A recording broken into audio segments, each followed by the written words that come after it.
हमने प्रधानमंत्री तुमको बनाया तो इसलिए नहीं बनाया है कि अपने दोस्त के हाथों भारत के मजदूरों और किसानों की अस्मिता को तुम गिरवी रख दो। हम किसानों और मजदूरों की कोई जाति और धर्म नहीं होती। हम किसान मजदूर जानते हैं कि आप जाति और धर्म पर तोड़कर राजनीति करते हो। ये कहां चोरी करते हैं, कैसे बेईमानी करते हैं, कैसे सरकारी संस्थाओं का दुरुपयोग करते हैं, कैसे तोता बनाकर चुनाव आयोग का दुरुपयोग करते हैं। यह भारत की जनता और जनता से ऊपर कोई अदालत लोकतंत्र में नहीं है। मोदी जी आपसे पहले भी इस देश पर में प्रधानमंत्री हुए हैं, उन्होंने देश को चलाया है। आपके बाद भी कोई न कोई प्रधानमंत्री होगा, वो देश को चलाएगा। लेकिन कायरता का परिचय, भारत को नीचा दिखलाने का जो आप काम कर रहे हैं, यह मत करिए। कम से कम भारत की जो इज्जत थी, भारत की जो मर्यादा थी, उसको बरकरार रखिए, अन्यथा कुर्सी छोड़ दीजिए। लाइव में आपका स्वागत है। जंतर मंतर हैं और जंतर मंतर पे आज यूएस ट्रेड डील को लेकर एक धरना प्रदर्शन चल रहा है। हमारे साथ बनारस वाले शशि उपाध्याय जी हैं। क्या कहेंगे सर, आज आप लोग यहाँ पे प्रदर्शन कर रहे हैं? देखिए, आज किसान मजदूर बचाओ मोर्चा के अंतर्गत उसी बैनर के तले आज जंतर मंतर पर मजदूरों और किसानों का संयुक्त विरोध प्रदर्शन हुआ है, जिसमें उत्तर प्रदेश, हरियाणा, उड़ीसा, राजस्थान के तमाम कई किसान संगठनों और मजदूर संगठनों के लोग आए हुए हैं। और आज उन्होंने अपना विरोध दर्ज कराया है इस जंतर मंतर पर।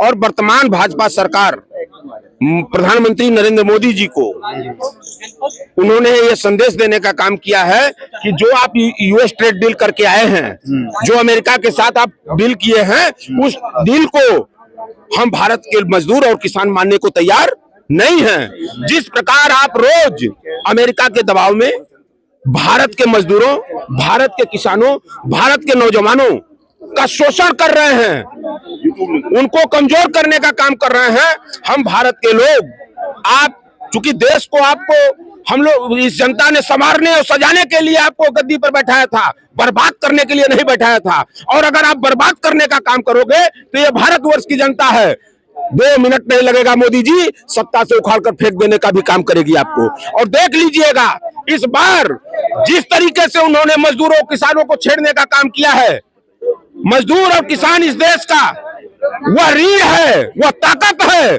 जिसको बर्बाद आप करना चाहते हैं मोदी जी, तो आप संघ सहित बर्बाद होने जा रहे हैं इस पूरे देश में।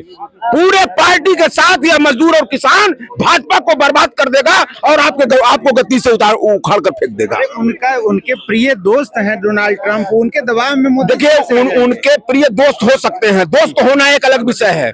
दोस्त होना का मतलब हमारे जमीन को गिरवी रखने के लिए आप दोस्ती निभाओगे।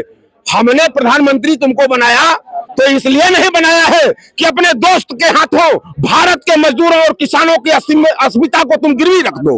हमने इसलिए तुमको बनाया था, भारत की जनता ने इसलिए बनाया था कि भारत को एक सशक्त किसान देश बनाओगे, मजदूरों को एक सशक्त मजदूर बनाओगे। लेकिन इस ट्रेड डील में तुम किसानों और मजदूरों के साथ छलावा जो कर रहे हो मोदी जी, वह भारत का किसान मजदूर अब बर्दाश्त करने की स्थिति में नहीं है। और मोदी जी, यह संदेश आज जंतर मंतर से जो किसान और मजदूर मोर्चा ने दिया है, इसको हल्के में मत लीजिएगा। किसानों और मजदूरों की कोई जाति और धर्म नहीं होती। हम किसान मजदूर जानते हैं कि आप जाति और धर्म पर तोड़कर राजनीति करते हो। लेकिन एक बात याद रखना कि किसान और मजदूर कि कोई जाति नहीं है। हम लोग भी आपको मंशा को समझ चुके हैं। आप तैयार रहिए 2029 में इस गद्दी को छोड़ने के लिए, क्योंकि यह देश का मजदूर और किसान अब समझ चुका है कि हमारी अस्मिता को अमेरिका के हाथ आप गिरवी रख रहे हैं। आप जिस तरीके से आज देख रहे हैं, लाइन में कौन लग रहा है, कौन भाजपा का नेता लाइन में लगकर गैस सिलेंडर मांग रहा है? आपने ये तो अफवाह फैला रहे हैं, आप कह रहे हैं कांग्रेस वाले अफवाह फैला रहे हैं गैस की। इसमें कांग्रेस कहां से आ गई? कोई दिक्कत नहीं, इसमें कांग्रेस कहां से आ गई? अच्छा, दिक्कत मैं भी कह रहा हूं कि दिक्कत नहीं है, भाजपा के किसी नेता को दिक्कत नहीं है। दिक्कत तो जनता को है, आवाम को है। हम लाइन में लगे हैं, भाजपा ही तो मस्त है, उनको क्या फर्क पड़ता है? ले ये सारी चीजों को हम जनता के लोग भी अब दृष्टिगत कर रहे हैं। मोदी जी, अगर ये देश आपसे नहीं चल पा रहा है, नहीं संभल पा रहा है, तो मर्यादा इसी में है कि आप इस्तीफा दे दीजिए, क्योंकि आपसे पहले भी इस देश पर में प्रधानमंत्री हुए हैं, उन्होंने देश को चलाया है, आपके बाद भी कोई ना कोई प्रधानमंत्री होगा, वो देश को चलाएगा। लेकिन कायरता का परिचय, भारत को नीचा दिखलाने का जो आप काम कर रहे हैं, यह मत करिए। कम से कम भारत की जो इज्जत थी, भारत की जो मर्यादा थी, उसको बरकरार रखिए, अन्यथा कुर्सी छोड़ दीजिए। अब कुर्सी कहाँ छोड़ेंगे, पूरा देश भगवा में होने जा रहा है, बंगाल में एकदम झंडा लहरने जा रहा है इनका। देखिए एक चीज बता दें, मोदी जी इस 12 बरस में जो जो कृत्य किए हैं, जनता ने बड़ा बारीकी से उसका मूल्यांकन कर लिया है।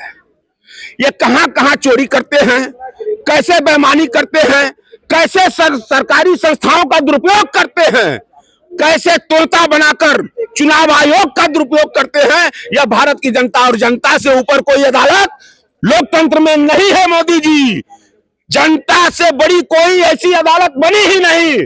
आप उसी अदालत के एक हिस्सा हो, आपको सजा जनता देगी। तो बंगाल में क्या लग रहा है, दीदी वापसी करेगी? बंगाल में क्या लग रहा है, चुनाव होगा, उसका परिणाम तब आएगा, देखिएगा। लेकिन वो तो कह रहे हैं दीदी, देखिए हाँ वो कह रहे हैं और मैं भी कह रहा हूं, अभी आपका उत्तर मैंने दिया कि जब तक ज्ञानेश कुमार जैसा भ्रष्ट बेईमान चोर व्यक्ति उस संवैधानिक कुर्सी पर बैठा है, इसीलिए बैठाया गया है, इसीलिए बैठाया गया है वो व्यक्ति कि वो इनको चोरी करके, बेईमानी करके, लोकतंत्र की हत्या करके मजदूर। अच्छा एक चीज बताइए कि जनता से जिस नेता को डर न लगे, अरे बाप रे बाप, उसी जनता की वोट के बदौलत तुम्हें सत्ता मिलती है और डर नहीं लग रहा है, तो क्या कारण है? जनता प्यार प्यार कर रही है। अरे मोदी जी नहीं प्यार, अच्छा मोदी जी कंगना के दिल में रहते हैं, चाहे कहाँ रहते हैं मैं नहीं जानता। मोदी जी रखे, चाहे इसके पहले स्मृति ईरानी जी अपने दिल में रखती थी, वो लोग रखे, लेकिन भारत की जनता अब दिल में नहीं रख रही है। दिल बड़ा टूट चुका है मोदी जी से। मोदी जी जो जो कहकर आए थे जनता को, आप 14 की बात उनका भाषण सुनिए कि जनता को यही मोदी जी ने कहा था कि अरे नौजवानों, मैं 2 करोड़ रोजगार तुम लोगों को हर साल दूंगा, अरे मजदूरों तुमको मजदूरी उचित दी जाएगी, और मेरे प्यारे किसानों तुम्हारी आय और लागत सारी चीजों को जोड़कर उसकी दोगुना तुमको दिया जाएगा। हुआ? तो नौजवानों को नहीं हुआ बनाने का रोजगार दे तो दिए। अरे नौजवानों को तो क्या क्या, अच्छा रोजगार तो इतना दिया है, सबसे ज्यादा रोजगार तो इनके शासन में बाबाओं को मिला है। बाबाओं को मिला है। रोज आप देख रहे हैं, अरे एपिस्टीन तो पता नहीं कहाँ इजराइल में था, यहाँ रोज एपिस्टीन बना रहे हैं, सब फाइलें बन रही है, मार धक्का धक बन रही है, और उसमें भी भाजपा लोग बना रहे हैं, भाजपा के बाबा, भाजपा के नेता अपना कर रहे हैं। मतलब देश को कहने का अभिप्राय मेरा ये है कि आपने देश को कहां पहुंचा दिया। मतलब पहले किसी भी महिला या पुरुष के चरित्र के ऊपर अगर कोई अंगुली उठा देता था तो उसको मरना जीना जैसा लगता था, लेकिन आज भाजपा के वो बेहया नेता, बेशर्म नेता, मतलब बड़े ताव से सीना तान के घूम रहे हैं, वो बाबा घूम रहे हैं जो बलात्कार कर रहे हैं, उसके बाद भी बड़ा तान के घूम रहे हैं। 10 मैं नेताओं का नाम गिना दूं, 10 नेताओं का नाम गिना दूं, बलात्कार के बाद भी वो सम्मानित बने हुए हैं। अरे हाथ जोड़ता हूं, धाकड़ नेता है, अरे उनके पास धाकड़ हैं सब। अभी तो धाकड़ को आपने देखा, अभी एक दो कहानी कहा, वो बाबा खरात बाबा कौन बाबा था, अभी उसको आपने देखा। कहने का अभिप्राय है कि रोज ये महिलाओं को कहीं न कहीं कलंकित कर रहे हैं। विपक्ष उस तरह से हमलावर नहीं दिख रहा है सड़कों पे, सरकार पे कोई फर्क नहीं पड़ रहा है इतना होने। अच्छा एक चीज बता दे कि आप सारे लोग मीडिया के हर चीज के लिए विपक्ष पर चले जाते हो। सरकार क्यों बनी है? जनता ने सरकार को क्यों बनाया है? सरकार की जिम्मेदारी है। आप विपक्ष क्या करेगा? नहीं, आप कहते हो कि राहुल गांधी ये कर रहे हैं, राहुल गांधी लाइन में लगवा रहे हैं, गैस सिलेंडर की समस्या हो गई तो राहुल गांधी ने कर दिया, देश में पानी की समस्या हो गई तो राहुल गांधी ने कर दिया। ये कोई जवाब हुआ? अरे कुर्सी पर तुम बैठे हो, जनता के हितों की जिम्मेदारी तुम्हारे पास है, तुम क्या कर रहे हो? अगर नहीं कर पा रहे हो तो इस्तीफा दे दो, चलाओ देश, बहुत लोग चलाएंगे इस देश में, बहुत लोग। चलिए तो चलते चलते क्या मैसेज देंगे आप जनता से? हम जनता से यही मैसेज देना चाहते हैं, कहना चाहते हैं, विनम्रता के साथ कहना चाहते हैं कि मोदी जी अभी तक तो झूठ बोलते थे, मोदी जी अभी तक फ्रॉड करते थे, कहां तक तो जनता ने बर्दाश्त किया, लेकिन भारतवर्ष के प्रधानमंत्री का नाम ऐसे कुकृत्य में आया है कि सबसे सर्वोच्च कुर्सी पर बैठा है, वो भारतवर्ष की अस्मिता को कैसे विदेशों में कलंकित कर रहा है। अब ये सोचने का विषय है। और इनको गद्दी से उतार कर मोदी जी की जगह गद्दी से उतरने की नहीं, जिस कुकर में उनका नाम आया है उनको तो अपने से इस्तीफा देना चाहिए था, अपने से दे देना चाहिए था। लेकिन मोदी जी की जगह वास्तविकता होनी चाहिए जेल में। ये थे शशि उपाध्याय जी, बनारस वाले। इस वीडियो पर आपकी क्या प्रतिक्रिया है, कमेंट करके बताएं और देखते रहें नवजागरण लाइव।